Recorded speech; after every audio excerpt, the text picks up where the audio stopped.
வாழை படத்தோட pre movie release அப்ப இயக்குனர் பா ரஞ்சித் பயங்கரமா கோவப்பட்டு பேசினாரு. ஏன் உங்களுக்கு கர்ணன் மாமன்னன் மாதிரியான படங்கள் பிடிக்கல, அதுல திருப்பி அடிக்கிறாங்களே அதனாலயா அப்படின்ற மாதிரி உணர்வு பூர்வமா பேசியிருந்தாரு. இதெல்லாம் அவர் யாருக்காக பேசிக்கிட்டு இருக்காரு அப்படின்ற மாதிரி ரசிகர்கள் யோசிக்க ஆரம்பிச்சாங்க. ஓ, இவர் எஸ்கேவை தான் தாக்கி பேசிக்கிட்டு இருக்காரு போல அப்படின்ற மாதிரி புதிய சர்ச்சையும் துவங்கி இருக்கு. ஓகே, என்ன நடந்திருக்கு, ஏன் சிவகார்த்திகேயனை எதிர்த்து பா ரஞ்சித் பேசணும் அப்படின்றத பத்திலாம் டீடைல்டா பார்க்கலாம். மாரி செல்வராஜோட இயக்கத்துல உருவாக்கி இருக்க படம் தான் வாழை. இந்த படமானது நாளை, அதாவது ஆகஸ்ட் 23ஆம் தேதி வெளியாக இருக்கு. அதே மாதிரி சிவகார்த்திகேயன் தயாரிப்புல நடிகர் சூரி நடிச்சிருக்க படம் தான் கொட்டுக்காளி. இந்த படமுமே ஆகஸ்ட் 23ஆம் தேதி நாளை வெளியாக இருக்கு. இந்த நிலையில தான் வாழை படத்தோட ப்ரீ மூவி ரிலீஸ் ஈவென்ட்ல பா ரஞ்சித் பேசும்போது, கர்ணன் மாமன்னன் படத்தை ஏன் பிடிக்கலன்னு சொல்றீங்க, அதுல உங்களுக்கு என்ன பிரச்சனை இருக்கு, பரியேறும் பெருமாள் வாழை படத்தை பிடிக்கிற உங்களுக்கு ஏன் உங்களுக்கு கர்ணன் படத்தையும் மாமன்னன் படத்தையும் பிடிக்கல அப்படின்ற மாதிரி பயங்கரமா பொங்கி பேசி இருந்தாரு. இந்த நிலையில தான் சிவகார்த்திகேயனை தான் பா ரஞ்சித் தாக்கி பேசியிருக்காரு அப்படின்ற மாதிரி புதிய பிரச்சனை ஒன்னும் சோசியல் மீடியாவில் கிளம்பி இருக்கு. இது சம்பந்தமா சிவகார்த்திகேயன் பேசக்கூடிய வீடியோவும் ஷேர் ஆகிட்டு இருக்கு. பரியேறும் பெருமாள், கர்ணன், மாமன்னன் படங்களை இயக்கிய மாரி செல்வராஜ் இயக்கத்துல தான் பொன்வேல், ராகுல், கலையரசன், நிகிலா விமல் மற்றும் திவ்யா துரைசாமி நடிச்சிருக்க படம் வாழை. இந்த படமானது நாளைய தினம் வெளியாகி இருக்கு. மாரி செல்வராஜோட இளம் வயது வாழ்க்கை வரலாறு தான் இந்த படம் அடிப்படையாக கொண்டு உருவாகி இருக்கு.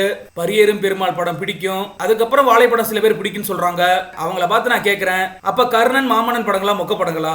ஏன்னா இந்த ரெண்டு படத்திலயுமே ஹீரோ திருப்பி அடிப்பான். அது உங்களுக்கு பிடிக்கலன்னு சொல்றதுலாம் ரொம்ப மோசம். இன்னும் எத்தனை வருஷத்துக்கு தான் இப்படியே படம் எடுங்கன்னு சொல்லுவீங்க? அந்த சூழல், அவனோட நிலைமை, அவனை திருப்பி அடிக்க தூண்டுற சமூகம், இது எல்லாத்தையும் நீங்க புரிஞ்சுக்க மறுக்கிறது சரியில்லை அப்படின்னு சொல்லி பா ரஞ்சித் பேசி இருந்தாரு. வாழை படத்தை பார்த்துட்டு மாரி செல்வராஜ மணிரத்னமே பாராட்டி இருந்த நிலையில ஒரே ஒரு இயக்குனர் மட்டும் தன்னோட படத்தை பார்த்துட்டு அவர் எந்த கருத்தையுமே சொல்லல, ஆனா அவரையுமே அழைச்சி படம் பார்க்க வச்சிருக்கா மாரி, நீ சூப்பர்டா அப்படின்னு சொல்லி ரஞ்சித் மேடையில இருந்தே பாராட்டி இருந்தாரு. இதனால மணிரத்னத்தை தான் பா ரஞ்சித் சீண்டினாரா அப்படின்ற மாதிரி பேசப்பட்டு வந்தது. அது இல்லாம சிவகார்த்திகேயன் வாழை படத்தை பார்த்துட்டு படத்தை பாராட்டி பேசும்போது, எனக்கு பரியேறும் பெருமாள் படம் ரொம்பவே பிடிக்கும், அதுக்கப்புறம் எடுத்துக்கிட்டீங்கன்னா வாழை இப்போ ரொம்பவே பிடிச்சிருக்கு அப்படின்னு சொல்லி பேசி இருந்தாரு. ஒருவேளை இதை பார்த்துட்டு சிவகார்த்திகேயனுக்கு தான் பதிலடி கொடுத்திருக்காரா பா ரஞ்சித் அப்படின்ற மாதிரியும் சோசியல் மீடியாவில் அதிகமாக பேசப்பட்டு வருது.